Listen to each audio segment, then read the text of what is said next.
Bills fans, I'm not even going to attempt to lie to you. I'm not going to tell you a white lie. I'm not going to tell you a partial lie. The truth is, this was likely the worst season y'all will have in the last 5 years. Shut up the Bills! It's not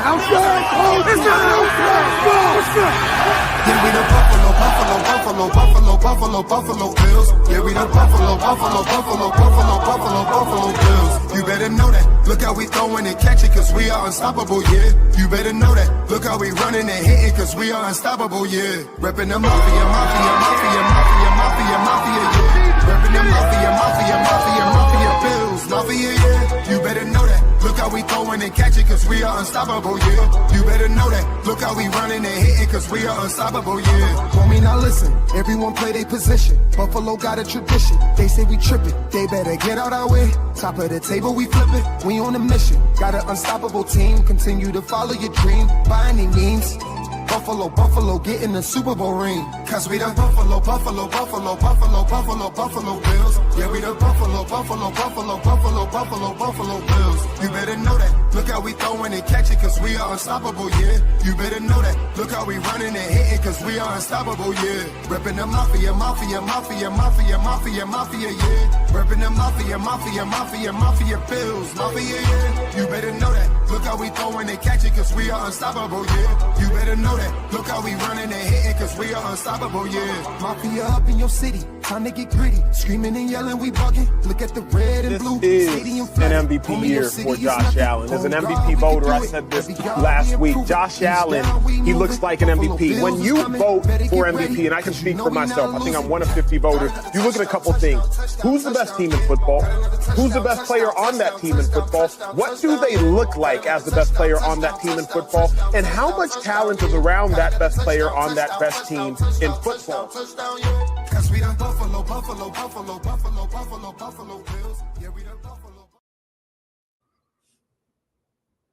And a good evening, everyone, and welcome to another edition of the Coast to Coast podcast. I am your co-host, Beyond 716, and as always here with Whittle 2K.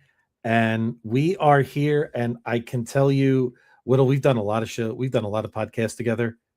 I can never remember a podcast where I feel like we almost have too much to discuss, right? We have a multitude of topics to get into. Just to quickly set up, of course, we're going to go over the disappointing end to the Bills season on Saturday. We'll get into the game. We'll break that down. We'll talk about, for most, the shocking firing of Sean McDermott, and equally the shocking press conference today. And we'll maybe just get into who we feel would be the next head coach of the Buffalo Bills. So just setting us all up here. Whittle, how are you on this fine Wednesday evening? Doing great, man. Actually, I'm not doing great. Yeah, I feel it. Yeah. This is I wasn't expecting to have this show right now, especially after beating the Jaguars last week. I was not expecting for this podcast this week to be talking about anything other than an AFC Championship game. I looked at the matchup between us and the Broncos. I thought we had the edge at quarterback. I thought we had the edge at running back. I thought that we had the slight edge at offensive line. Obviously, their receivers, I gave them receiver school. We definitely had the tight ends. Their defensive line's better. I think our linebackers and their linebackers are pretty even. And I'll give them the nod in the secondary. But the head coach, I thought the head coaching thing was a little advantage for them, but not a huge advantage. I thought that it was an advantage. Obviously, they're playing at home, so that's plus for them. They're rested. We're not. We're kind of limping into the game, but ultimately we lose a 3-point game in overtime, and we lose that game. after the Bills turned the football over 5 times, 4 in regulation, and 1 in overtime. The 1 in overtime, obviously, the controversial call of it being an interception, or was it a catch? Personally, you know, um,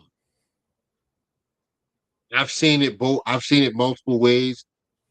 I did not think that that was an interception. But at the same time, I also didn't think that the that Riley Moss committed a penalty on Brandon Cooks until I went back and watched it. And yeah, he did pull him before the ball got there. If you want to say the ball was uncatchable, like for me, I say you don't throw the flag because the ball's uncatchable. I thought the Trey White call was correct. I thought the Taron Johnson call was a little ticky tacky because we kind of been, but again, placement of the ball. The ball was placing, close enough to the receiver where you could make the decision as a referee. I can see how you make that decision. That the ball was close enough for Cortland Sutton to catch it if Taron Johnson wasn't physical with him before the ball got there. Got it. I'm not gonna sit here and belabor the officiating, because ultimately, when you lose a turnover battle by 4, you don't deserve to win that game, and that's just the hard truth. The hard truth is, when you play loose like that with the football on the road against the number 1 team, the number 1 seed in the AFC, you deserve to lose that game. And let's be honest, this was not a team effort in turning the football over. James Cook lost the football on an early drive where we had an opportunity to go up 14-3. And to the Denver Broncos, they really put a good hit on them, jarred the ball loose, they recovered, they get the ball, they go down the field, they score. Makes it a 10-7 game versus what would have been a 14-3 game. And 14-3, the game goes totally different. But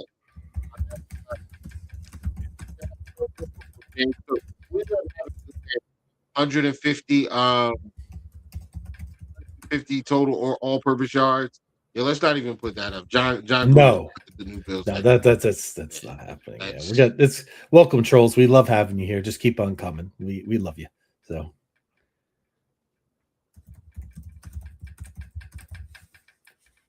but we're gonna put that young man in timeout. Yeah, that's a timeout situation. Yeah. So, so ultimately, this falls, in my opinion, this game falls at the feet of the quarterback. Josh Allen turned the football over 4 times. Now, I'm not going to say, like, 4 of those turnovers, they're not all his fault. I think the first 2, 100%. 100%. Totally, like, inexcusable turnover. The fumble right before halftime, we get the ball after halftime. He fumbles before halftime with 16 seconds left in the game. I mean, in the half. In Denver territory, that gives him an opportunity to kick a field goal. And instead of us going into halftime down 17-10, we're down 20-10.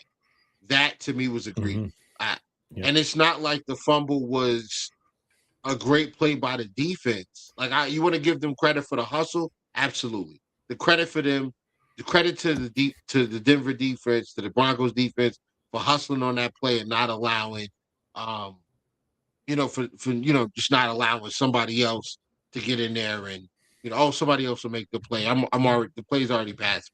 No, I think it was Benito or Cooper, one of those guys.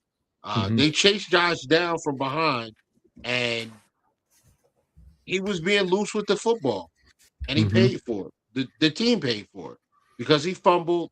The Denver Broncos recovered.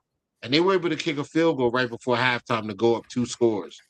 We got the ball back on the first drive.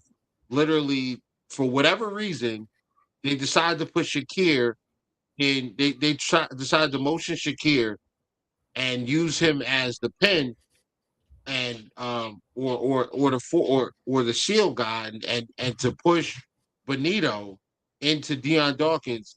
Shakir woefully failed at it. Instead of pushing him instead of getting on the side of him or having a good angle and taking away that edge, forcing him into Deion Dawkins, he gives up the edge and forces and allows Benito to get even further away from Deion and get a clear angle to Josh Allen. And, Josh didn't see him. It was blindside. It was a blindside hit, strips the football. Not only did he tackle him, not only did he get the sack, but he went for the football, which is smart. The ball pops out. Denver recovers, and then they're in scoring range yet again. Now, credit to the defense for not giving up a touchdown there. They only gave up 3 points there, but it's 23-10, and you've got like less than a half to play. The team locks in. Josh. Actually, no. Let's get back to the other turnover. So we've heard this so many times about the Bills needing the defense to make plays. What's up, dog? Good to see you, brother. Good to see you, man. We miss you on the spaces, dog. We really do. We really do. Yeah. Yeah. Yeah, brother. If you can pop on, pop up, man. But you look at the interception that Josh Allen threw. Samuel's running downfield. He's down, he's down like the middle. He's down, he's deep down the field, probably about 30 yards or whatever, down the middle of the field. Hufanga is recovering. He's got his back turned, but he's full speed. He's running full speed trying to catch up to Samuel. For whatever reason, Josh does not see PJ Locke lurking in the deep third or the deep half, literally watching his eyes. As Josh gears up to throw it, PJ Locke starts to close. Josh still throws the football. PJ Locke undercuts the ball, takes it away. And that was a bad interception. But that's interception. What bothers me so much about that interception is it happened 3 plays after you get a defensive line interception from Deion Walker. He makes a play. The defense makes a play. Yeah. Do you think Josh underthrew that ball, Whittle? I wanted to ask your opinion on that. No. So it really wasn't an underthrow. He couldn't have lead even a little more further. In that case, just the ball play. Okay, if Josh puts more on it and he leads the ball more to the left and further up the field, sure, that gives Samuel an opportunity to run under it. But I mean, it's not a good read. It's essentially double coverage. Like it's essentially double coverage. So you'd have to throw it away from the zone. And I just don't feel like he needed to do that there. I understand it. I believe it was a 3rd down, but you had Dalton Kincaid right in your face. Just throw the ball to Kincaid. There was nobody around it, and you don't know what happens. And this is something that we've talked about all year. You don't know what's going to happen. If you throw the ball underneath, Kincaid catches the football, turns upfield, maybe somebody misses a tackle. Maybe he forces somebody to miss a tackle. Maybe a guy slips. Maybe Kincaid has a great angle and is able to get to the 1st down. Or maybe he gets to the point where it's 4th and 1. But either way, it's a safer play. And, you put yourself in position to live for another play. We didn't do that. Josh didn't do that.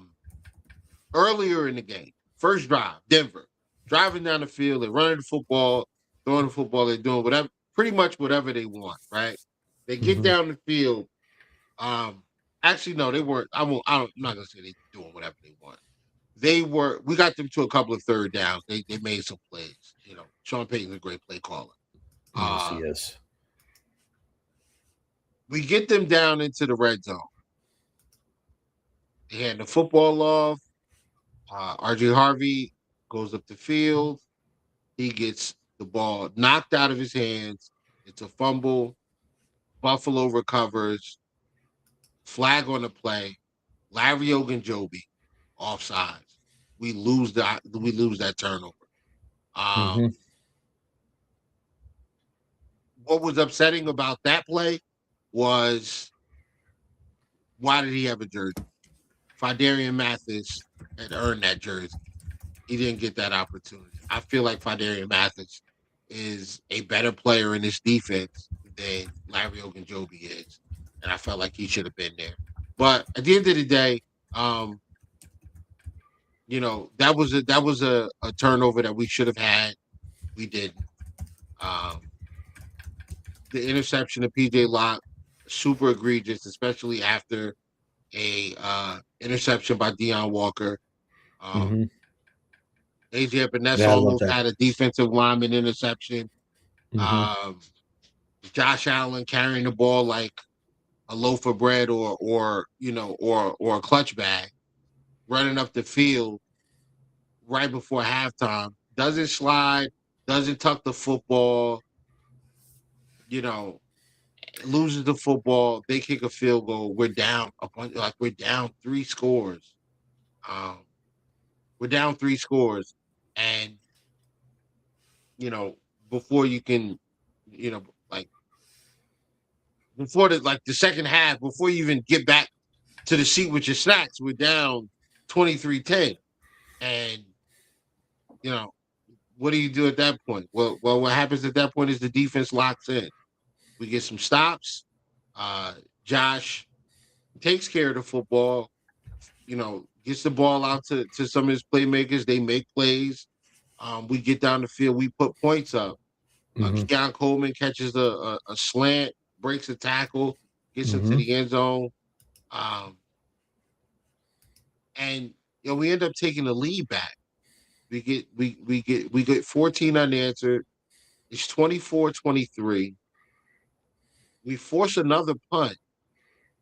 We get the ball back, drive down the field. I think there were there might have been 3 or 4 minutes left in the game. And we don't get a touchdown. We end up getting a field goal to make the score 27-23. The defense gives it up. The Broncos get down the field very quickly. Key play on that drive was the 3rd and 11, where we had watched all second half. We watched the entire second half where, on big downs or money downs, Sean McDermott sent the blitz. The Bills sent the blitz at Bo Nix that forced him to get the ball out a little quicker. He had some missed throws. He made some mistakes. He missed some throws. Guys, weren't able to make plays. And, we were getting off the field. But on this 3rd and 11, for whatever reason, he decides to drop everybody out in coverage. Well, Bo Nix had forever to throw it. Taron Johnson makes an egregious decision to cover the flat on 3rd and 11. He takes the 5-yard flat and abandons his hook zone, which would have been sitting right where I believe it was Cortland Sutton runs the dig route. Yep. For 14 yards, and it's a first down. And we get off the field right there at 27-23. If we get off the field right there, we're winning that game in regulation. Agreed. But, defensive mishap, they end up scoring a touchdown, and we get the ball again before regulation ends. Drive the field. Dawson Knox is open on a intermediate crosser. And if Josh hits this throw, he scores. Josh airmails the throw. He misses Dalton Kincaid. He misses Dawson Knox. not by a lot, but he missed them. And that's the throw you have to hit, right? That's a throw to send you. That's a throw to send your team to the AFC Championship game. You hit that throw, the game's over. Yep. Because Knox catches that football, he walks into the end zone. We're celebrating. This is a very different show today. Very different show. But it doesn't happen. We end up having to settle for a field goal. Go to overtime. The defense gets a stop. Bills get the football, and then the play. The play happens, right? Driving the field, 3rd and 10 or whatever. Throw the ball down to Cooks, who's on one-on-one on the slot. Whether you think it's a catch or an interception, they ruled it an interception. Denver gets the football, gets in a field goal range, kicks a field goal, and we're done.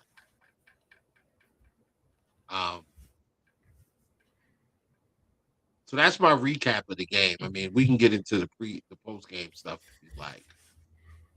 Oh, absolutely, we will. We have we thought the game was going to be the main course, but that's our appetizer for our show today. You know what? I was just thinking. I mean, I'm not going to go into too much detail about the game, but if I told you last week, you know what? Will, I just want you to close your eyes and visualize this, okay? Josh Allen, 39 attempts, 283 yards, and 3 scores. James Cook, 24 carries for $117.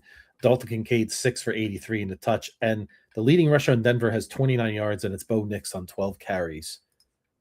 I think the only thing that you would be saying is, am I going with Le'Shawn to the game in New England next week? Right? I mean, if you look at the numbers, it's undeniable. And I couldn't agree more about the Josh Allen fumble before the half. We love Josh Allen, but again, we know 17 is not immune to critique here on our podcast and never will be. That is one that I will never probably get over in terms of I just don't understand in any way, shape, or form what could he possibly was he looking to lateral the ball for a quick second? You know how he loves to lateral the ball and stuff like that. But even in that situation, you take one look deep, right? You don't see it, throw it away.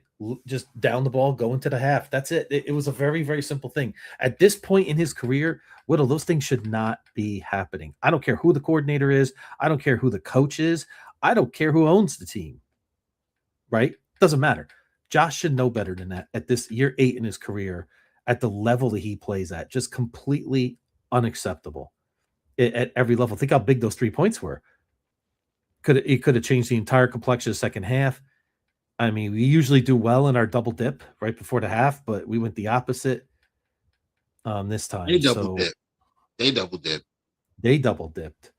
Yeah, and we were set up to double dip, but it did not work out in our favor, and just a very tough loss to take at so many levels. And again, give credit to Denver in some cases. Listen, they did what they had to do. They made the plays when they had to. At times, but this is a game that I will always remember and say, yeah, we in my mind, it's unacceptable that you lose to Kansas City and Patrick Mahomes. It's one thing, Whittle, but to lose, in no offense to Bo Nix, but Bo Nix in his second year, I can't accept it as a fan right now, and it's been one of the more difficult losses in the 42 years that I've been involved as a fan of this team. Yeah. So before we get into the post game stuff, I'm gonna say some things of my assessment of where we are, or where this, or my assessment of the situation. It's year 8 of Josh Allen's career. He is unquestionably a top 3 quarterback.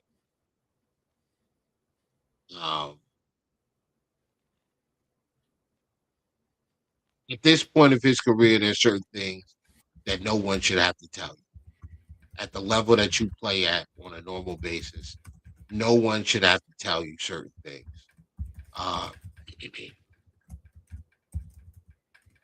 No one should have to tell you that. No one should have to tell him about ball security. It's the playoffs. If you lose, you go home. Your season's done. And to carry the football that way before halftime was just completely egregious. There's no excuse for that. And for years, if we go all the way back to 2019, what do we have? A 16-0 lead or whatever it was. I think it was 16 or 19, something like that. And, second half, the Texans come back and we lose the game in overtime, right? Then you go to 2020. We win the first two games. We're kind of ahead of schedule. Get to the AFC Championship game against the Chiefs, who had beaten us earlier that year, and just go out there and absolutely get destroyed. I think it was like 38-22 or 24, 38. whatever. Yeah, it wasn't even that close because we were down like 38-15, if I remember correctly. Yeah. I think it was 38-22 at the end. Like we scored a late touchdown or something. We did. So, I think it was 38-24. Yeah. Okay, so we must have scored a touchdown and got the two. Yeah. So I have an issue with like that's where you say, okay, we're ahead of schedule, no problem. Then you get to 2021, the infamous 13 seconds game, right? Where we're going back and forth with the Chiefs. And Josh Allen walks up the field, 13 seconds left, and 30 seconds left in the game, up by 3, and we lose that game in overtime because the defense could not stop the Kansas City Chiefs from getting 50 yards, 40 yards in 30 seconds. The defense failed. 2022, tough year, DeMar Hamlin stuff. Josh didn't have a great playoff. The defense really wasn't great either. I mean, they forced some turnovers against Miami, but I mean, not enough. We ended up winning the game, but I mean, it was a really sloppy game. And then we're at home again, playing against the Cincinnati Bengals. They come in and they just destroy us, 27-10. Like, it wasn't close. We looked like we didn't even deserve to be on the same field with them. Offense was bad. Defense was bad. Offensive line was horrible. Total team loss. 2023. Divisional game against the Chiefs. We have a, body. We're limping into that game defensive. Missing multiple guys, all of this stuff. Josh actually plays okay. He has an okay game. Him and Mahomes kind of both had okay games. Nobody really had a great game. We end up losing that game 23-20. Offense has the ball. No, what was it? 27-23, I think it was. It was 27-23. Or 27-24, I think we lost that game. Offense has the ball late, a little over 2 minutes to go. I'm thinking, all right, cool. Like, we got the football. Let's bleed as much clock as possible and, kick the field goal to tie the game. I mean, let's bleed as much clock as possible, score a touchdown, get out of there. We're going to the AFC Championship. Done. Right? So you have an opportunity to I believe it was first down, or it might have been second. No, I think it was second down. We have an opportunity to take a shot at the end zone. But the smarter play right there would have been to take the drag route. Stephon Diggs going across the middle. He doesn't. Josh doesn't do it. He takes he takes another second or whatever, takes the shot in the end zone to Shakir. Chris Jones makes a play by overpowering Deion Dawkins, pushes Deion Dawkins into Josh Allen's lap. The throw is off, incomplete. We don't score a touchdown there. We don't burn enough clock. We kick a field goal to tie the game and miss. Chiefs get the football, run a couple of plays, get some first down, kneel it out, game over. That game was marred by a bunch of drops too. Like Trent Sherfield, who I had high hope for, he sucked that game. He dropped the ball. He dropped a couple of first downs in the second half. The first third down in the second half, Dawson Knox had a ball wide open, hit him in his hands, dropped the ball. Diggs, one of the most famous drops where he's running down the field, got a safety hanging on his leg. He leaps up to go catch the ball. Ball hits him in the numbers. Goes right through his arms. Missed it. No Gabe Davis in that game because Gabe got hurt. And we're missing a bunch of guys on defense. All in all, like that was a loss. 2024 AFC Championship game.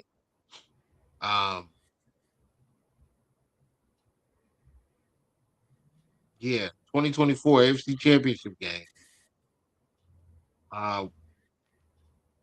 Josh didn't start out the game great. Locked in later. Defense really could do nothing. No Taylor Rapp, hurt the game before. No Christian Benford. He tried to give it a go. He lasted 12 snaps. Ends up back on the sideline with a concussion that he probably shouldn't have been cleared for anyway. But anyway, we get to the point where the game is in the balance. We have the ball with the opportunity to get down the field, score the go-ahead touchdown, and get to the Super Bowl. But we don't. We get fooled by a blitz from Spagnuolo. Josh Allen still makes a play to get the ball off. The ball hits Dalton Kincaid in his arms, and he drops it. He had he could have adjusted. He did adjust to come back to the ball. I mean, Josh had two DBs unblocked coming at him, so he gets the football off, and Kincaid has to adjust to come back to the football. But Kincaid's wide open. He literally could have caught that football, hit the ground, got up, and still ran, and he might have scored. But that was fourth down. We lose that down. Kansas City beats us again.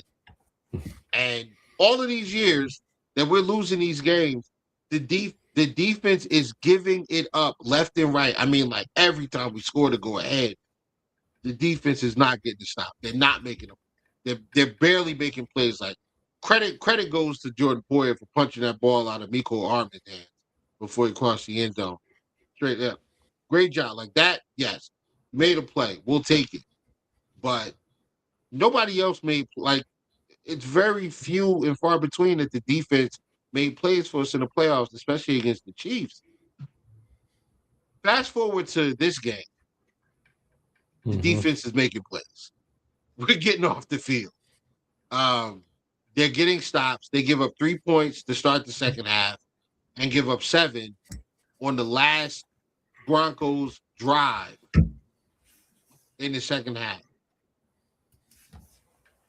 And we can't get the last touchdown to win that game. You had 2 cracks at it. At 24-23, you had a crack at it to get the touchdown. You didn't. You got a field goal. Johnny, I see your comments, brother. We're gonna get to you. We're gonna get right to him, bro. We're gonna get right to him. So you go up 27-24 or 27-23. The defense gives up the touchdown. It's 30-27 now. We still have an opportunity before regulation to get it done. Get down the field, and we fail at getting a touchdown. So we kick the field goal and have to win it in overtime. And we don't win it in overtime. We lose. At what point do you start asking yourself, are we ever going to get it done? And I'm not saying this because I don't believe that we can get it done. I do believe that this team is due to get it done. But you have to really start asking yourself questions like, what's the problem? 17. This one's on you.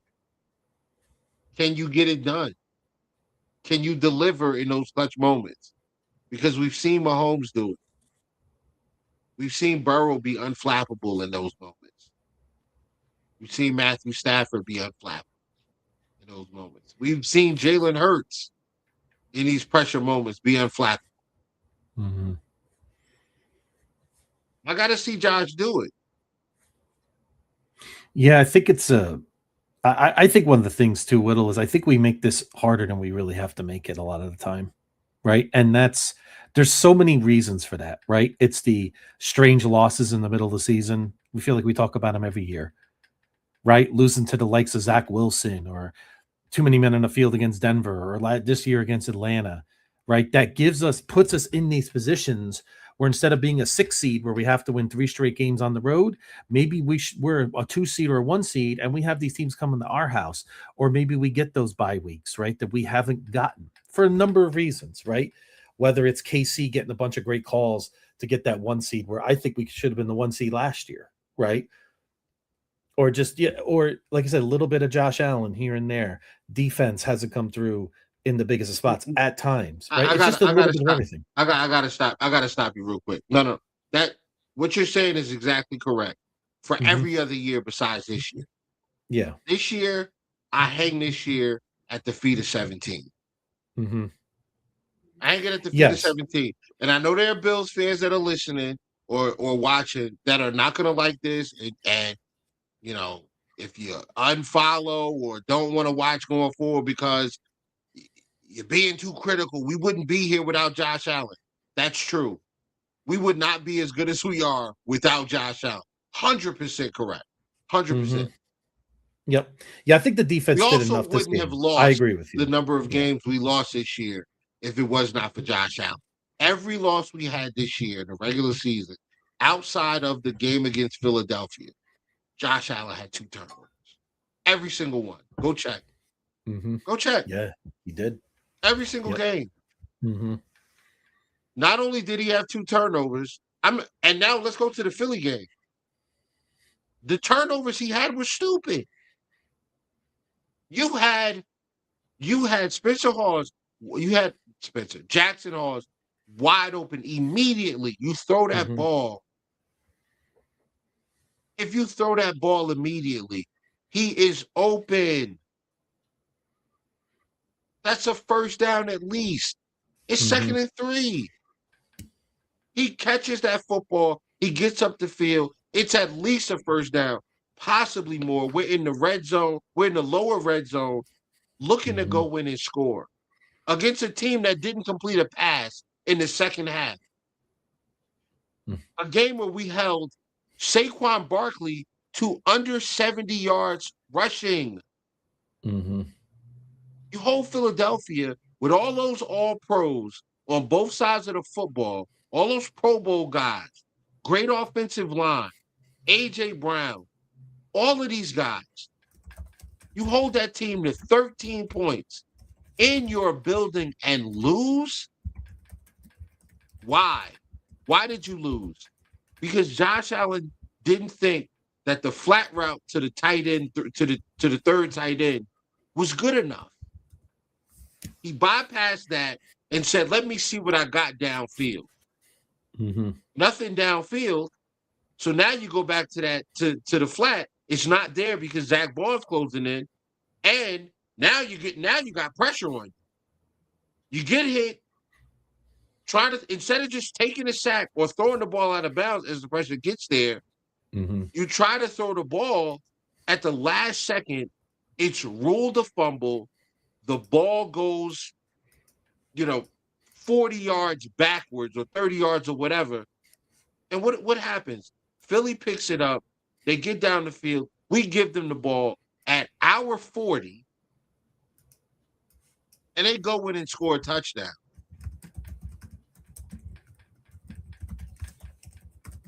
Then on 3rd down and 10, later on that game, Josh takes like a 20-yard sack. So even if we wanted to kick a field goal there, we don't get it because we got a punt now. Because you took a 20-yard sack that you didn't need to take. Just smoked it down. Just get rid of the football, bro. It's fine. Throw it away. You score a touchdown. and go for 2 instead of kicking the field goal, the extra point for overtime. All right? Shakir's wide open. Josh Allen misses him in the back of the end zone. Not pressure, not a ton of pressure. He's rolling out to his left. The ball is there. I mean, the play is there to be made.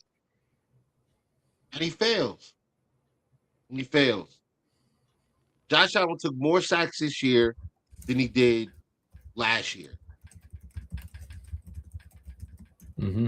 He had the least amount of throwaways. Probably the least amount of throwaways in his career. Like, they only had like 13 or 14 throwaways this year.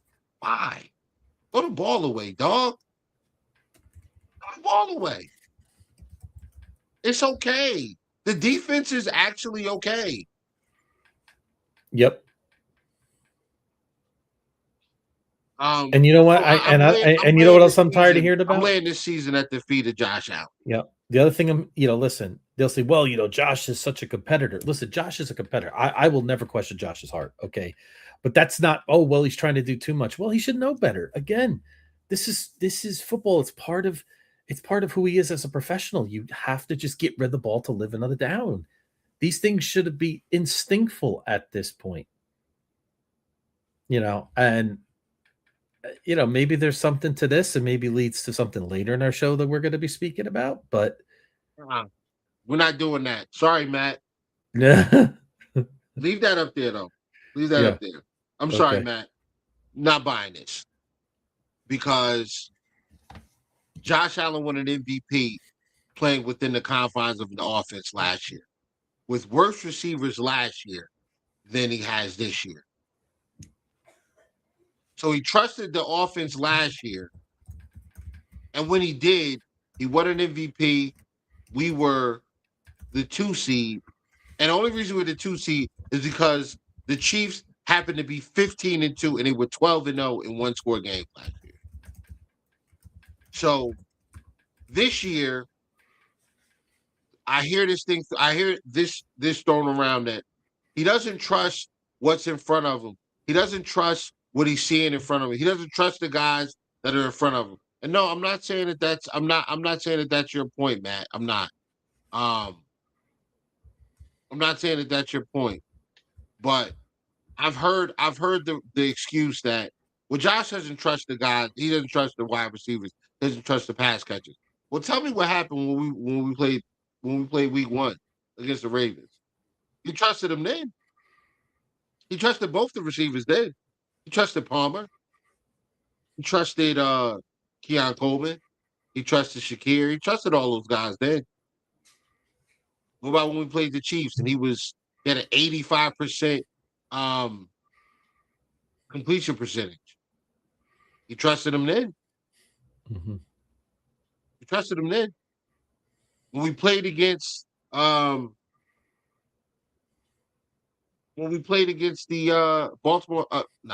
Tampa Bay Buccaneers, we had 6 touchdowns. He trusted his receivers then. We came back against the Patriots. He trusted the receivers then. Mm-hmm. They made plays. That's just it. So I can't give that grace to the quarterback who had a worse wide receiver core last year. He trusted them enough to have the most efficient season of his career, leading to an MVP. Can't give him that grace this year. Because it's not like you didn't know that the offense worked. It works. Mm-hmm. It worked. Yep. It worked. Mm-hmm. It's baffling to me. And now the fallout from a season where Josh was hot and cold all year long. I can point to every single loss outside of the Eagles game, and really just I'm just going to throw the Eagles game in there because you take a 20-yard sack on 3rd and 10 that when you're in field goal range, you might as well turn the ball over. because that's a punt that didn't need to happen. I can point to every loss this season for the Buffalo Bills and say Josh Allen has the lion's share of the blame for every single loss, every single one of them. Lion's share of the blame.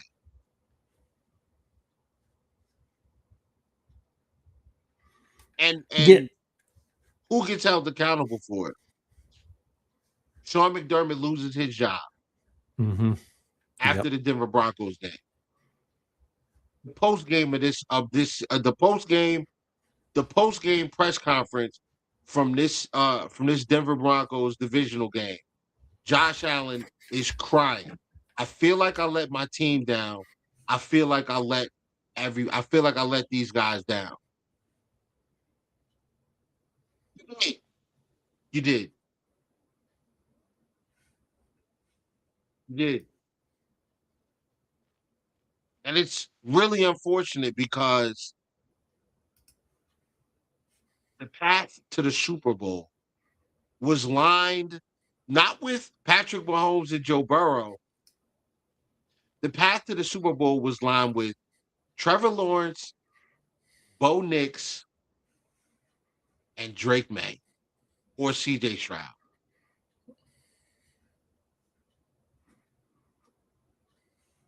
I get it.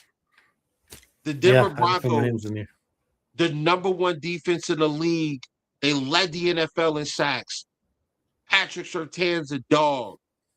Nick Benito's a dog. Zach Allen, dog. They got guys over there. We moved the football on them like they were regular. 449 total yards. 449 total yards. That's elite. I mean, that should be enough. We moved the football on them like they were regular. And I knew we could do it. We talked about this last week, Beyond. Yep. A lot of things you said you called, and I turned the ball over. That's it. Only way. Yep. I said Cook's going to have a good game. Josh is going to be able to throw the football on this defense because they will play zone. And if they don't play zone and they play man, you can still get them. You can still get their coverage, guys, even in man. You can still get them. And we lose because we lost the turnover battle 4-1. Sean McDermott gets fired. I didn't see that coming. I don't think any of us saw that coming. If you saw it coming, I mean, I will say this. There were other people, there were fans of other teams that said, you know, hey, if you guys lose this game, coach might get fired. I'm like, nah, they ain't gonna fire McDermott, man. No way. No way. Yep. Sure enough, Sean McDermott got fired.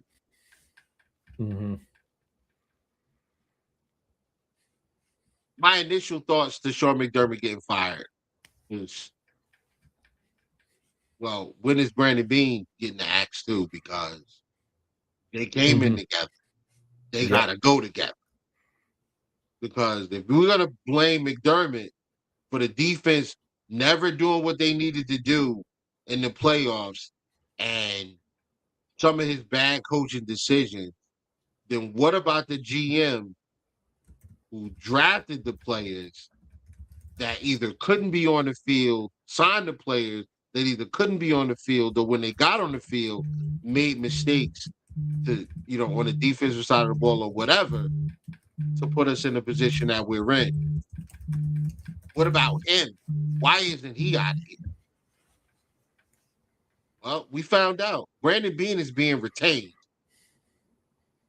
Not only is he being retained, but he's getting more responsibility. He's now in charge of football operations for the Buffalo Bills. Well, I was beside myself. I was beside myself when I saw that. And I said, ain't no way this dude gets to keep his job. All these draft picks that we've had, the failure to get a pass rush, the failure to get a certified field stretcher, There's no way this guy keeps his job. How? Why? And he not only keeps his job, gets a promotion. It's a promotion. How? Why? Man, they did Sean dirty. It was a poll that was taken by a local news station in Buffalo. Bills Mafia. Do you think it was right that Sean McDermott was fired? 95% said no. 4% said yes. 1% was undecided. Social media was on Bean's neck. Mm-hmm. On Bean's neck.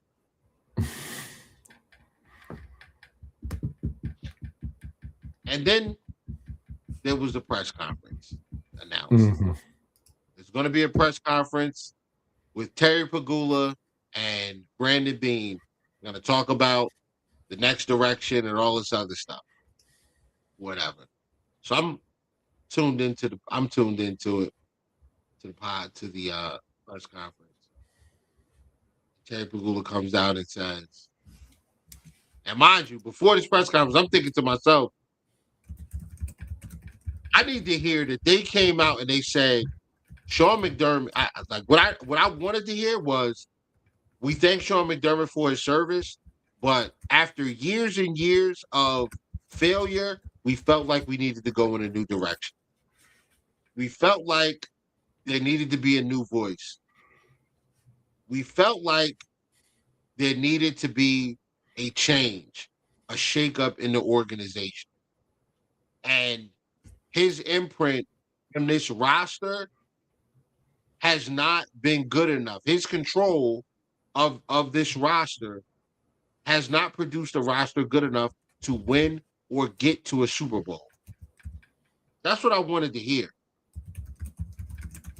What I heard was Terry Pegula walk in and say, I fired Sean McDermott because of the loss in Denver. And I was shocked. You mean to tell me that you fired him off of one game? This game was the game that put you over the edge. Not 12 men on the field, right? Not 13 seconds. Not 27-10 in the snow against Cincinnati, and they doing snow angels in our building. No. None of those. The game against Denver, where the quarterback had 4 turnovers, 3 in regulation. The team had 5. Actually, I'm not even going to put this on the whole team. The quarterback had 4. James Cook had 1. 5 turnovers.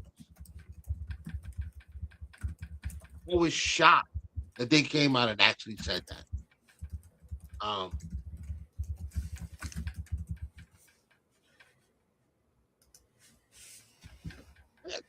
What were your thoughts? Like when you listen to the press conference, Beyond, what were your thoughts? A lot.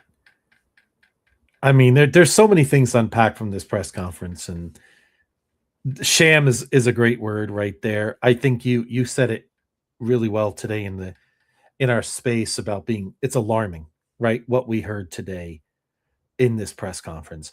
You know, there's so many things to go off of, but one of the things that really bothered me is when Pegula talked about when he was asked, when did you decide to remove Sean McDermott as head coach?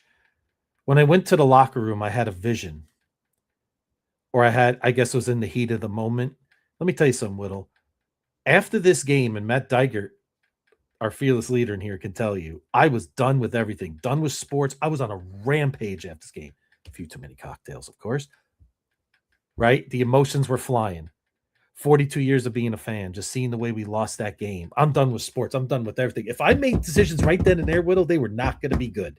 Okay? They were going to be poor decisions.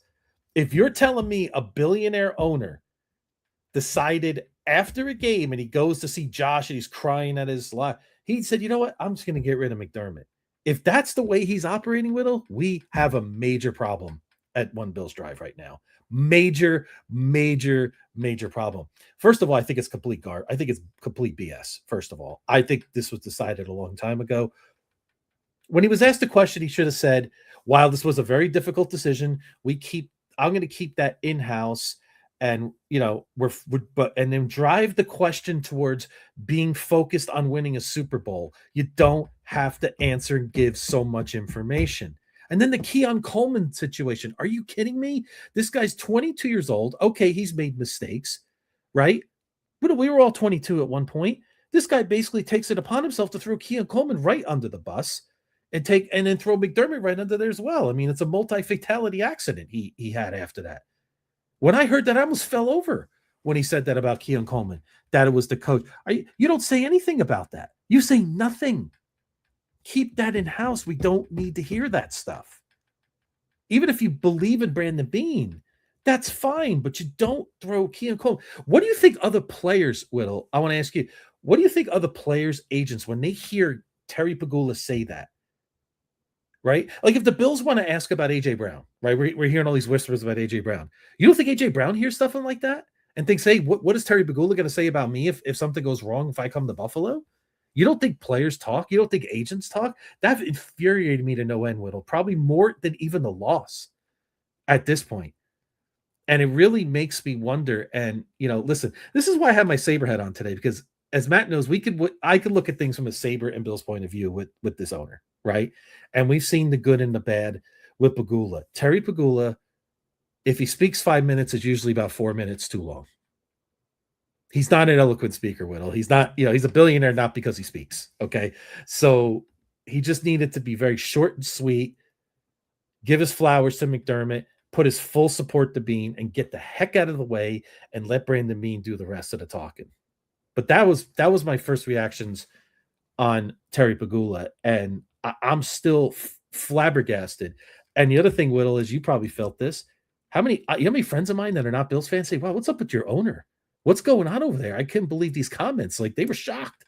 Miami fans, Jet fans, and they weren't even trolling. They're like, that was terrible.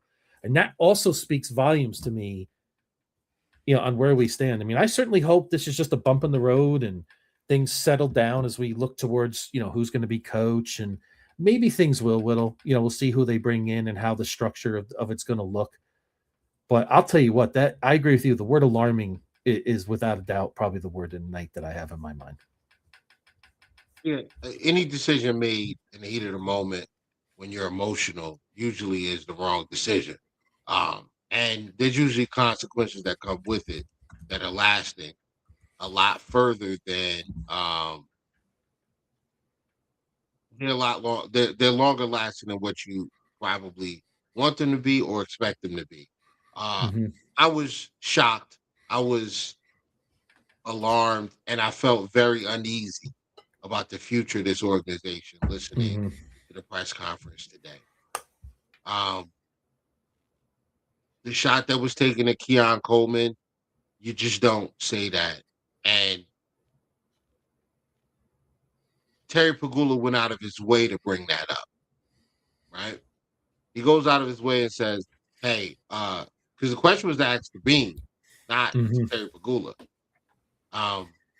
And Terry takes, hey, the coaching staff wanted him. That the coaching staff wanted to draft him. Yeah. That was not Brandon Beane's, top choice. It's like, dog, like you didn't need to say that at all. Like, you could have just let Beane answer the question. And that's what Bill Centric is saying.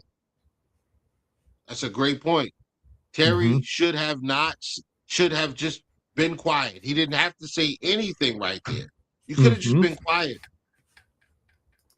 Exactly. That was unacceptable. Yep. Could not agree, dog. Could not agree more. After Sean McDermott was fired, you saw the outpouring of love from some of the players. There was obviously Jordan Phillips. Who else? I know Dion had something. Gabe Davis had a nice thing. Yeah. Yeah. Yep. So some of the guys came out and they made their post about how, this Taryn. was wrong and Sean should have been fired, yada yada. Ty Johnson, yeah. These guys came out and they got behind that coach. They got behind McDermott. Um, which is what I expected, I expect to happen. But man, like if you really want to lose a locker room quickly, that's how you do it. That's how you do it. Because it's not that you made the decision, because I do think that there's cause to make the decision to fire Sean McDermott. But you just got in front of the world and told us that you did it based on that one game where actually the defense played well enough to win. And it was your quarterback who kind of pissed the game away. All of those turnovers, putting the ball all over the field. Now I listened to Bean when Bean was speaking, and he says, me and Sean, work together in Carolina, and I'm, fond of that, of that experience that we had, and that experience that we lived and created. And he was very, very cautious with his words, right? Mm-hmm.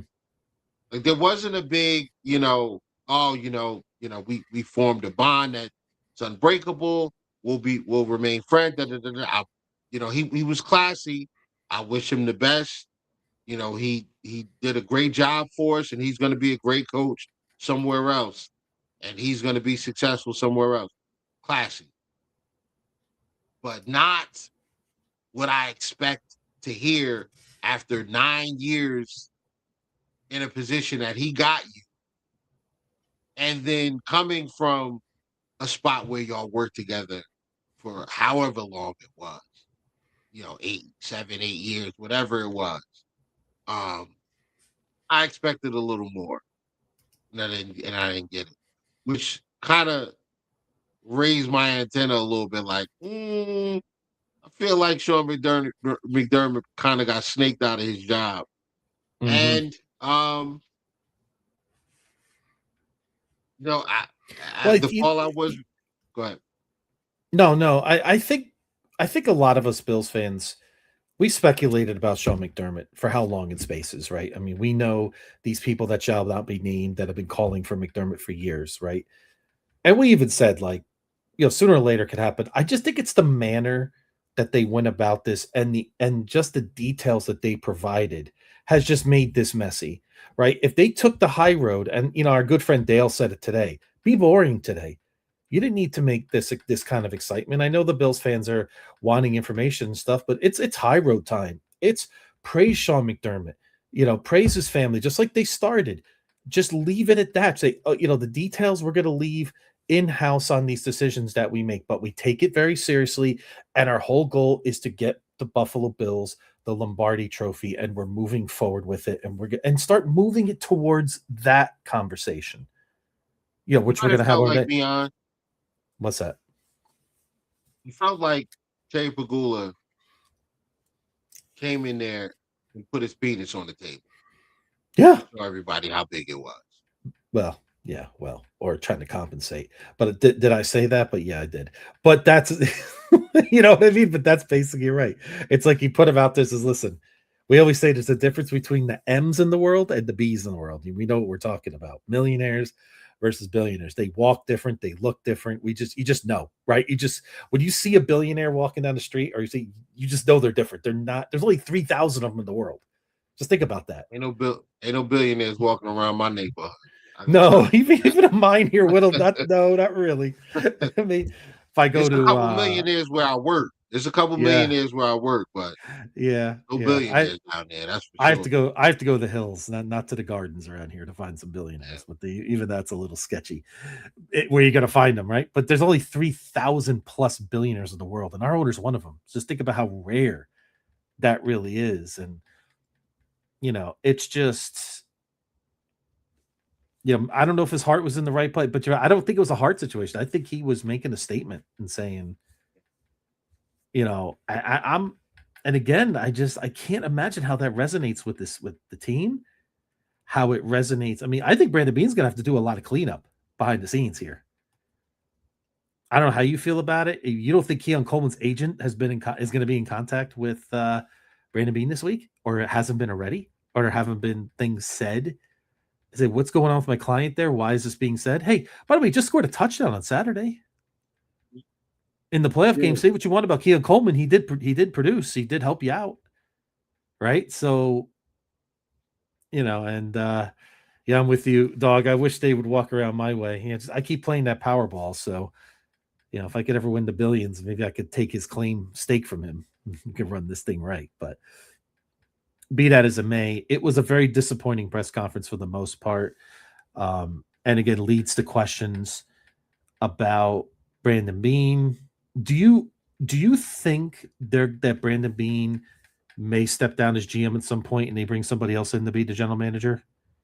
No, he spoke on that. Oh, he did. Okay, I had to leave for a call for that, so I didn't quite hear that part of it. So he said he was going to stay on as GM, and this is where, surprisingly, I'm going to transition a little bit to. I'm going to transition a little bit into what I feel. So there were some other things that came out, but some of this stuff we're not at liberty to say, but I'll talk to you about it after. I'll talk to you about it in our recap. But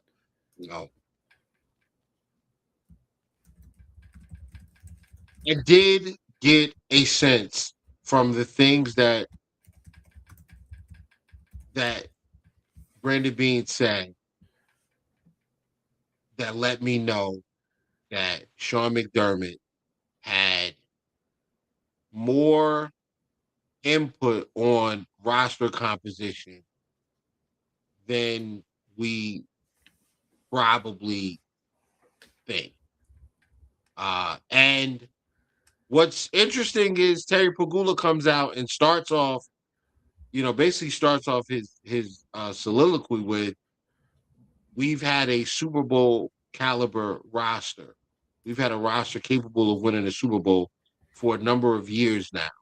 Mm-hmm. And I know a good amount of football people who have looked at this roster and said, yeah, it's a good roster. It's not a roster that can win a Super Bowl. The only reason that you can win a Super Bowl is because the quarterback is superhuman. And if the quarterback's playing at the top of his level, there aren't many teams that can beat. That is the crux of it. I thought that was interesting because when you make that statement, you are putting a line in the sand as the owner, saying that the GM did his job and you didn't, because him and his staff built a Super Bowl roster and you didn't deliver. And I thought Terry Pegula was a little contradictory, because he said, winning games and going to the playoffs, and he made mention of the seeds that we were in the playoffs. I think it was 5, 2, 2, 3, 2, 6. He said,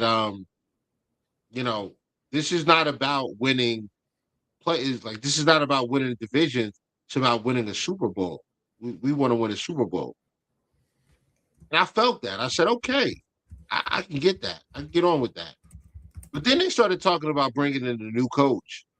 And the question was asked, is it Super Bowl or bust with the new coach you bring in? And Terry answered that question. He said, no, we're not going to put that type of pressure on the coach that we bring in. So which one is it, Terry? This Super Bowl or bust or not? Because I get it. McDermott's been here for 9 years. So you get him out of here, fine. But that roster you said that was good enough to win a Super Bowl, it's still the roster that we have now. Minus, some obviously there's going to be some offseason changes and moves. So why not the next coach? Why not? He needs to get us to a Super Bowl. Whoever that coach is, they need to get us to a Super Bowl. Now, when you look at these drafts, when you look at these moves, you look at how well we've done in rounds 4, 5, 6, and 7 of these drafts, and how rounds 1 and 2 have been kind of spotty, even 3 to this point. Iffy. Yeah, iffy is a good. Yeah. Mm-hmm. You gotta think, bro. I've never seen Sean McDermott in the draft room on day 3 of the draft. Never. That is true. I don't even remember seeing Bean in the draft room, but I know that's Bean staff in there.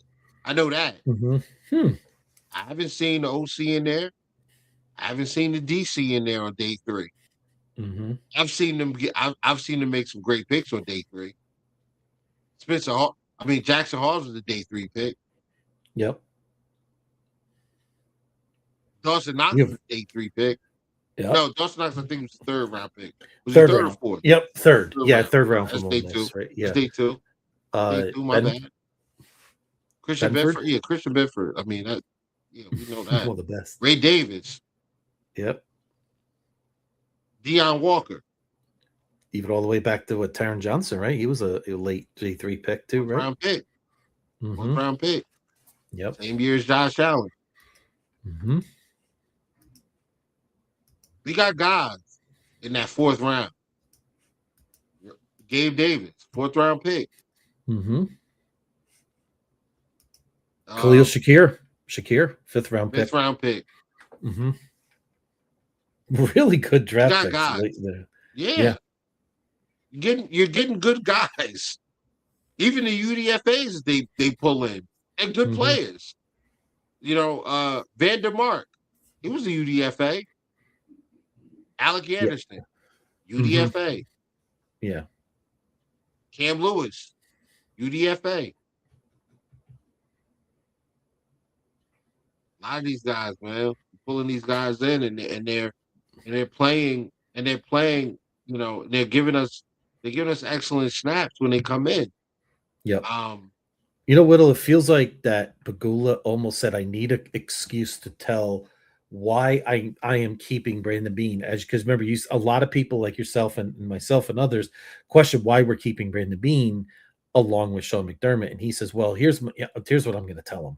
I'm going to tell him that we had the roster, that we feel Brandon Beane's our guy. Again, these are details he should have not even said much at all about, right? Even if he believes it, we don't need to hear it, right? Externally, right? Again, you just reiterate that I have all the confidence in the world of Brandon Beane to formulate a championship roster and find our next coach going forward. And, Sean, thanks for everything. That's it. He less was more today, Whittle. That's really the theme of today. And I think he just thought, I have to give him something. No, you don't have to give him anything. You're a billionaire, for crying out loud. You own the football team. He didn't owe us specific, even if he didn't. I think he just thought of these things. I really thought he thinks these things were going to stick. And then the whole thing about, remember they asked about the report came out and says, I didn't know anything about that, about how weeks ago. So he probably says, let me just tell him I thought of it on the fly after the Denver game. So that, it was so messy. It was just there was no reason for him to give all that information. And I'm still flabbergasted. I have never been this stunned after a Bills press conference in all the years I've been a fan. Truthfully. Yeah. I mean, this incompetence hasn't even hit the Sabres at this level, if you could believe that. There's other reasons Sabres were incompetent, but I've never seen a press conference like that from Terry Pegula about the Sabres. It's a great term, incompetence. That's a great term. And this is why, after that press conference, I felt a little bit better about the decision that was made. once I sat and, we kind of talked in the space about what was done and the path and all these different things. One thing that stuck out to me was Brandon Beane saying, the decisions that we're making,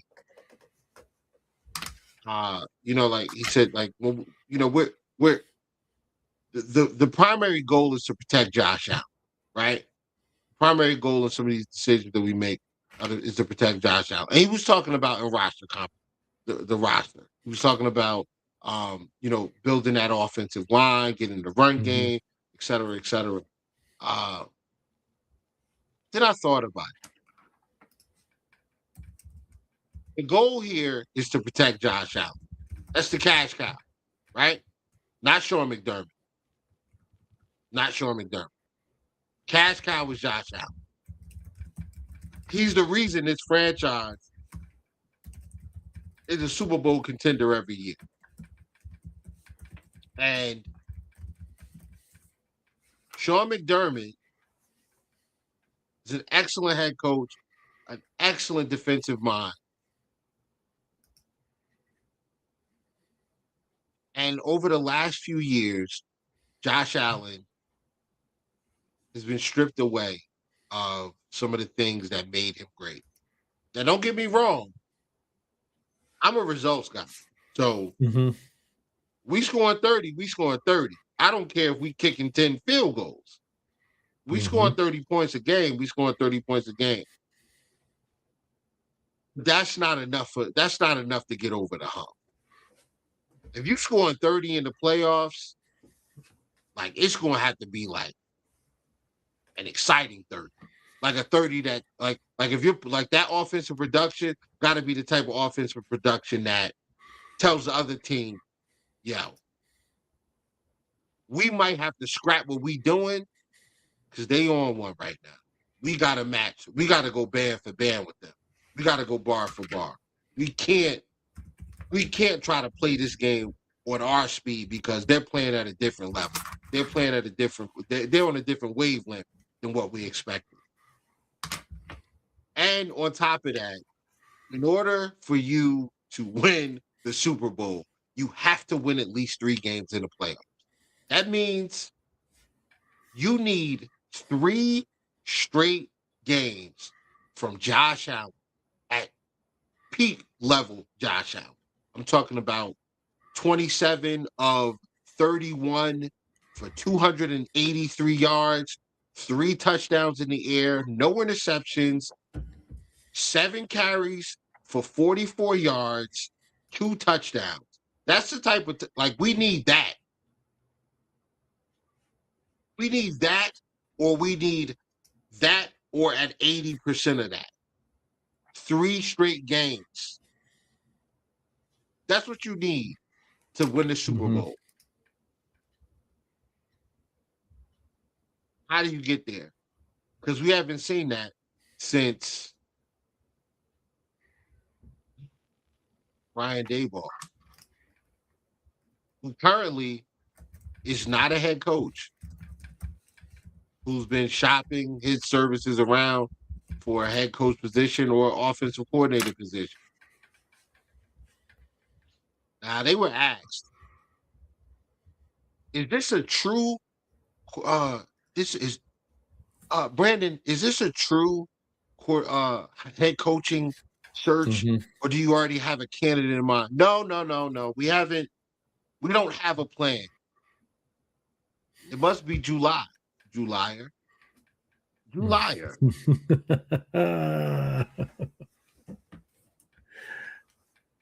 In order to win the Super Bowl, we need Josh Allen at his best. Josh Allen was at his best and his most dangerous with Brian Daboll. He was also that was like a controlled rage, like Smart Hulk. He was like Smart Hulk with Brian Daboll. You got all the superhuman powers controlled. Very few outbreaks.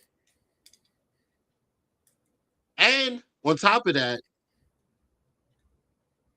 I don't want to have a young guy that is looking to make his next position off of Josh Allen.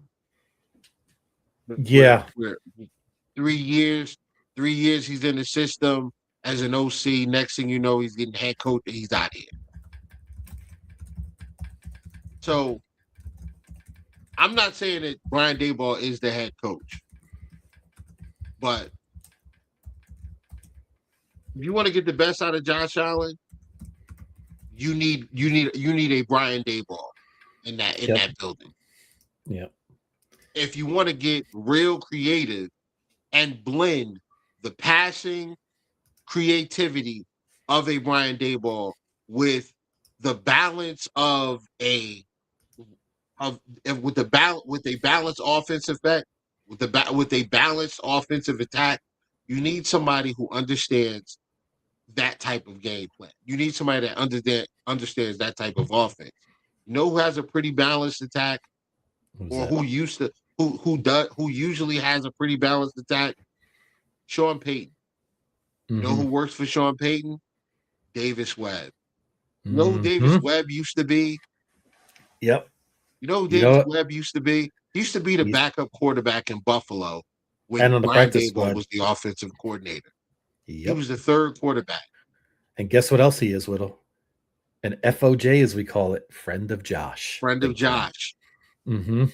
He's also considered to be one of the brightest offensive minds, young minds in the NFL right now. They're talking about him as an up-and-coming riser. Now, you also run into another problem.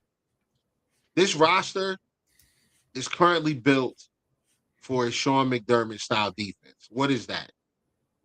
What is that, you ask, Brian? No problem. I'll tell you. A Sean McDermott style defense is a base nickel defense.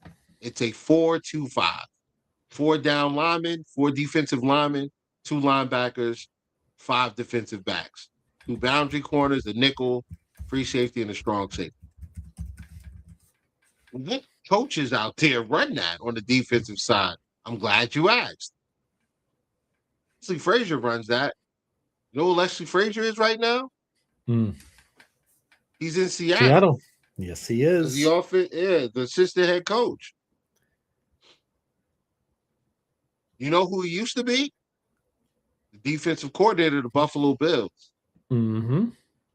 So if I was a general manager that just got charged with taking over the football operations for a franchise that just lost a beloved head coach by the locker room, and I wanted to save that locker room from falling astray, and I knew that I needed to overturn my defense. I knew that I needed young players to come in and be taught how to play the position, whatever it is, whether it's defensive back, linebacker, defensive tackle.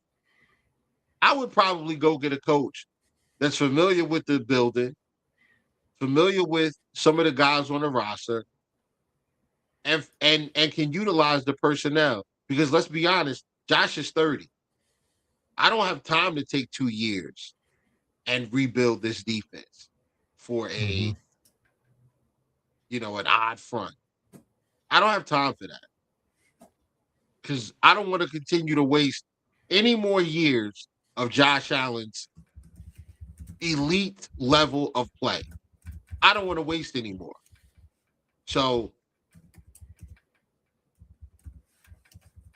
there are some things that you need on this roster. You need another corner. You definitely need another boundary corner, because I don't believe we're going to get Trey White back. And even if we do, we may get Trey White back, right?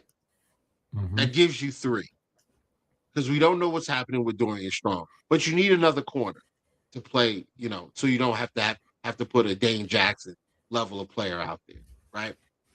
You're going to need a nickel. Taron Johnson's getting older. He's a little slower. Some of those interceptions that he would get are now pass deflections. Some of those pass deflections he used to get are now receptions that he's making tackles on. So you got to get a guy. You got to have a plan. Jordan Poyer was starting safety for us.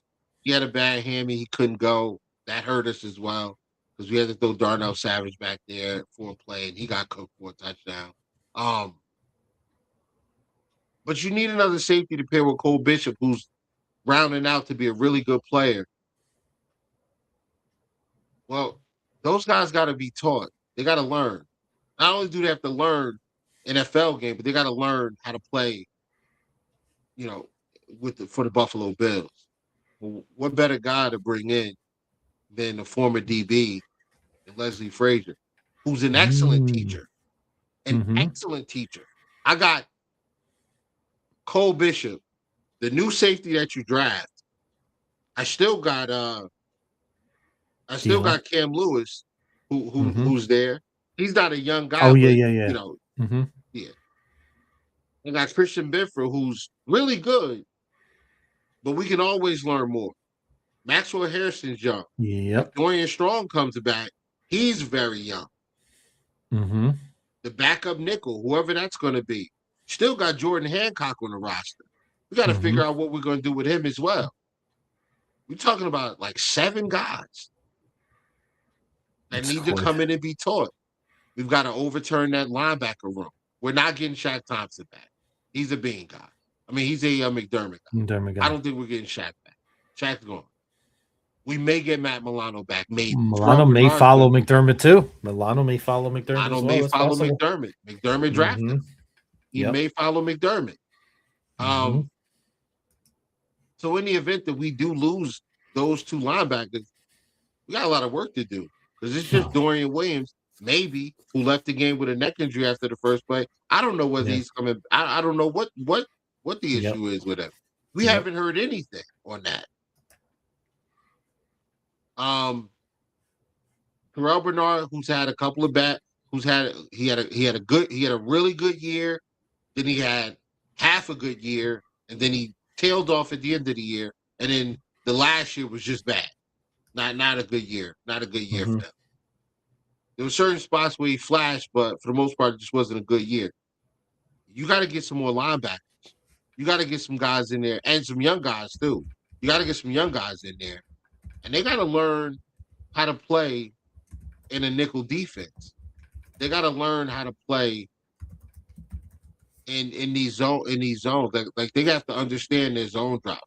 They got to understand where they need to go in certain situations, how to play in certain situations on defense, where they need to be, where they need to position themselves so that they can either be a help to one of their teammates or they can be in position to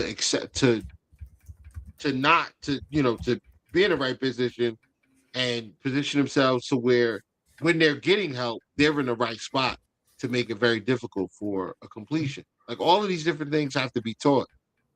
Go get a professor. Go get a young guy. I mean, not a young guy. Go get a guy who does this, who can teach the game. That's Leslie Frazier.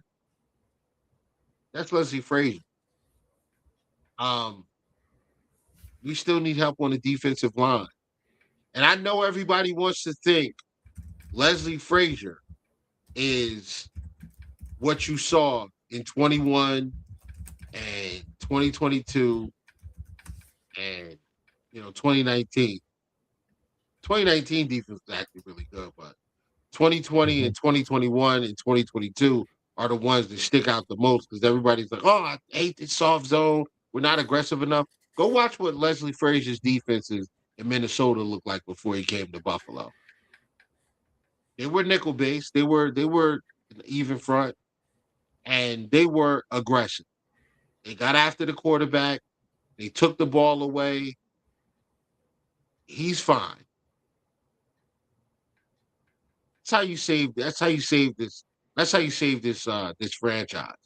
That's how you don't miss a beat.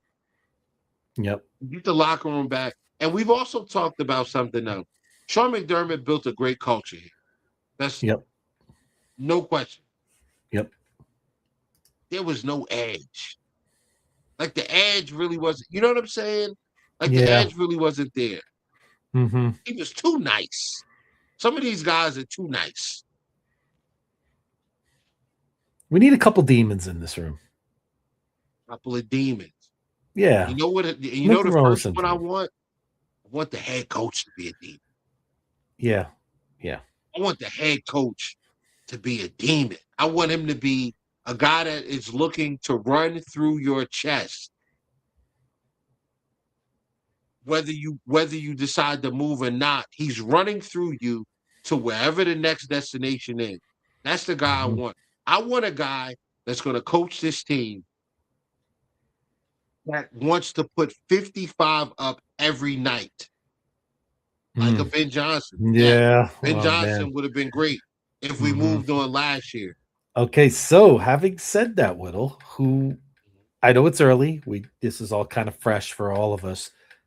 Who would you target? Like who? And just for fun, and I'm going to show you something afterwards on some odds on what we currently have out there. But I'm just curious what you would be your first choice right now. Head coach Brian Daboll, offensive coordinator Davis Webb, defensive coordinator Leslie Frazier. Ooh. That Stabilizes is the what I org. Yeah, stabilizes things a little stabilize bit. the organization. You get your hands on some of those veterans that were here for Frazier. You give them a sense of security and continuity by bringing a guy like Frazier in there and Mm-hmm. Dayball. Yep. You still got Gabe Davis coming back. I mean, he's Mm-hmm. going to be a free agent, but when Gabe is healthy, you don't think he wants to play for Dayball? Yeah. Absolutely. That's what Yeah, I I, would I do. think it's probably the best thing. And Steve chiming in, Davis Webb. That's one of my choices too. I just don't know if the Bills are Davis in a Webb's 30. spot He's where, 30. but remember how we talked about Whittle, how Josh Allen is going to get some GMs fired because everybody's looking for the next Josh. Well, Sean McVay is going to get some GMs fired too because everybody's looking for the next Sean McVay. Yeah. And they may think that Davis Webb. And listen, he very well may be one of those guys. Just for fun, Whittle, I bet on Kalshi. I'll show you a little thing here. Here are the current odds as of tonight on what I the know. public thinks. Brian Brian Dable, your Daboll's guy, is heavy at the favorite. top. Yep, heavy favorite. You see Clint Kubiak, Seattle OC. I don't know how I feel about it. I feel like that's a lateral move in terms of offense. Joe Brady. What do you think about Joe Brady? Would that also be a stabilizer for you, or you don't feel the same, or you feel like maybe he's more of a too nice of a guy? Like maybe you need a Brian Daboll at that point that brings that edge that we're kind of looking for. The last few seasons since Brian Daboll left, I've watched Josh Allen sit on the sideline after a turnover or after a score or whatever, after a punt, after a missed throw. I watched him sit on the bench by himself, not, looking, nobody's talking to him, nothing. I don't like that. Me neither. I want 13 seconds, Josh. Mm-hmm. I want the maniac coming off the field after throwing a 30-yard rope to Gabe Davis for a touchdown. I want him to come off the field and go to his defense and say, "Go get me the ball back. Yep. I'll go get another one. Go get the ball back. I'll go get another touchdown. Go get the ball back from me. Mm-hmm. Yep. And we're gonna march down this field and score again. Go get the ball." That's what I want. Yeah. I want him to take the field and I want him to take the field with the officer and tell him, I don't care what their ranking is on the other side. I don't care who they have in their huddle. I don't care how many accolades this other team has. I don't care how good their defensive coordinator. They ain't us. They not us. We're better than everybody else that steps on this field with us every week. That's the Josh Allen I want. And that's the one we had with Daboll. I haven't seen another coach from McDermott all the way down to whatever quarterback coach it was. OC, quarterback coach, whatever. Nobody has been able to get out of Josh Allen what Daboll was able to get out of Josh Allen. And I'm not just talking about on the field. I'm talking about from a mentality, from a leadership standpoint, from a competitor standpoint. I haven't seen that fire. I haven't seen it in a while. I miss it. I need it back. That's why I want Dayball. Yep. I could get on board with 55 on everybody. Mm-hmm. That is true. That is true. This wasn't a bad choice either for DC. Schwartz is a good DC as well. He's an excellent DC. I would not mind that either. That would be a solid choice. Schwartz's defense plays a lot more man than we do. We don't have the man. We don't have man-to-man corners. Yeah, that requires some more roster easier fix. That is an. I will admit that I will agree that is an easier fix. That is something you could probably change over, in a single offseason. You make a couple of trades because at that point you would have to move on from Maxwell Harrison and probably Christian Benford, even though Christian Benford is physical enough where I think you can still do it, but you got to go get another press man guy for the other side, and you need a corner. You need a nickel that can do that as well. You probably got to move on from Cole Bishop too, because you need a safety that's better. That's more coverage based safety, a more man coverage, aggressive, safety. Maybe Cole can do it. I don't know, but I don't know. I think you can get it done a lot faster than it is to change to an odd front. But yeah, I like Schwartz as well. Hey, dog, you gotta hit me up, man. Hit me up. Send me DM me your number. I'm gonna give you a call probably tomorrow and tell you I got a lot to talk. We got a lot to talk about. But yeah, like that. That's where I'm at, man. I don't have time for a rebuild. Yeah. That's the interesting part. There are intriguing choices like Davis Webb, and that's something I've thought about too. And I could see. I think it's Dable or Davis Webb. I feel like it's one of these two guys. That's my first thought on this. I feel like if you're going to go with someone who has experience, I think it's Dayball. I don't think we're going Clint Kubiak. I really don't. I don't. There's just unknowns there. We don't.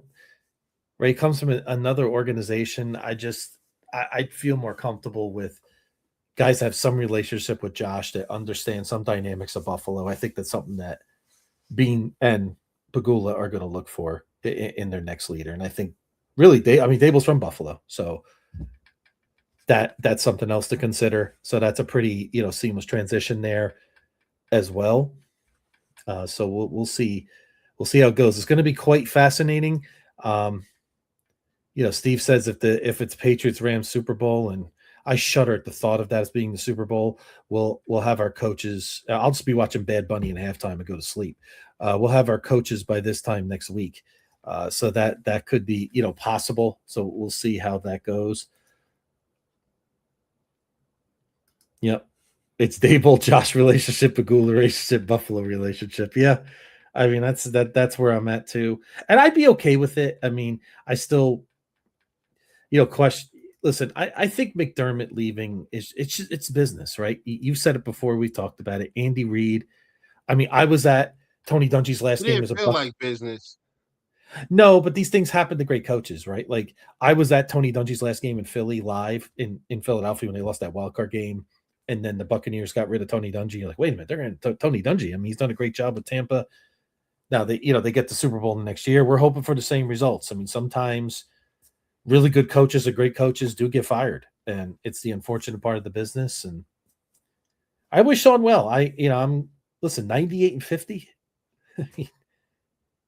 This is the only team that's won playoffs games 7 straight years, Whittle, that has not won a Super Bowl.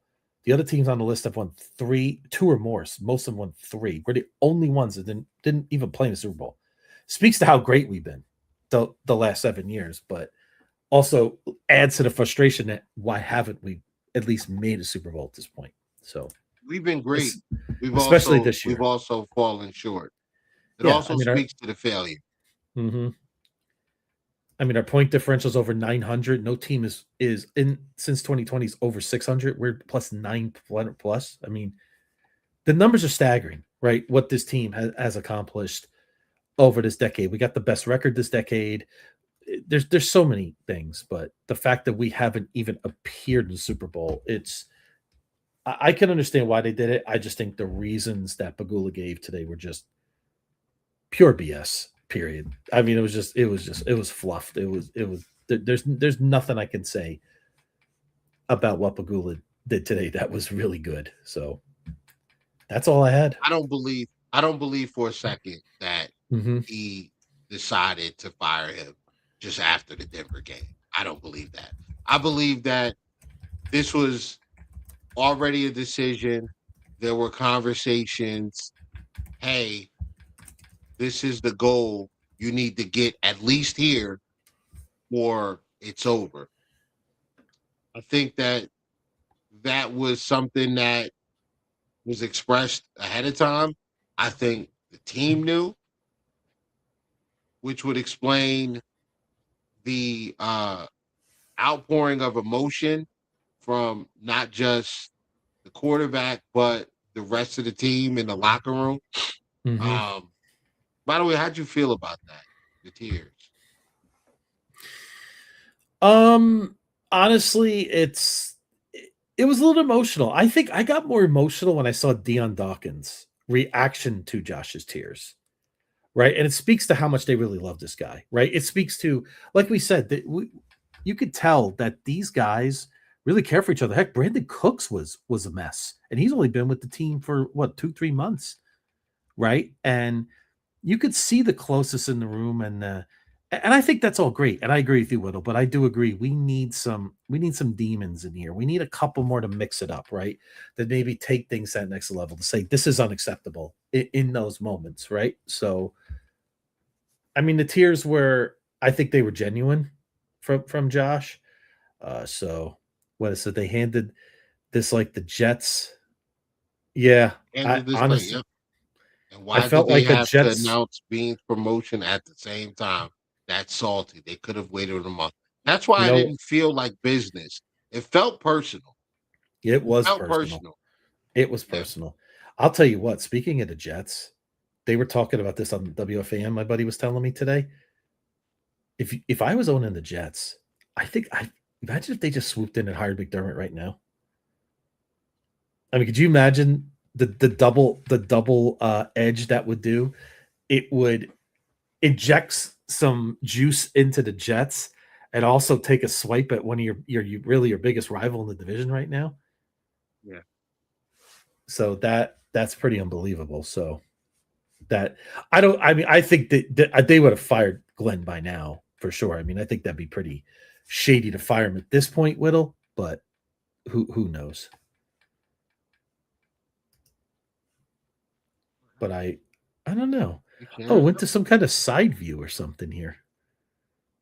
I'm not sure what happened there. Did I press something maybe by accident there? There we go. Yeah, it was probably me. It was probably me getting all riled up about this press conference. But Whittle, that's all I had. Unfortunately, I must bid you farewell. Tonight, I have some things to take care of tonight on a personal level that I must attend to now. But I didn't mean to cut you. We're gonna get out of here. Yeah. So yeah, I would tell you guys that we're gonna start talking about draft picks and the offseason, but I don't even know who the coach is yet. So we still gotta wait. But yeah, so we'll get out of here. And appreciate everybody tuning in. It's over 400 of you guys. Listen, like and subscribe.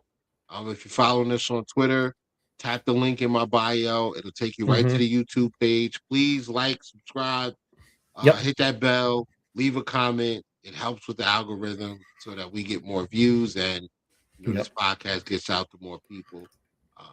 Or absolutely. You hate, so don't be a hater. And next week we'll, I don't even care who wins the games this weekend. I'm not even going to make predictions. Don't care.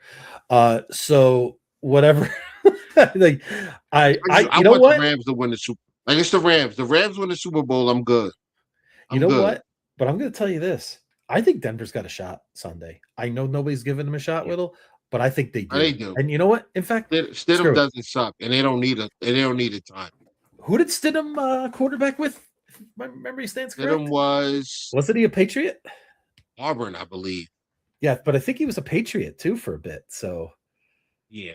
Yep. And again, I want to thank everybody in the group chat, Dog. You're the best. We love seeing you in here. And get on those spaces, man. We need you back. Even just make an appearance once in a while.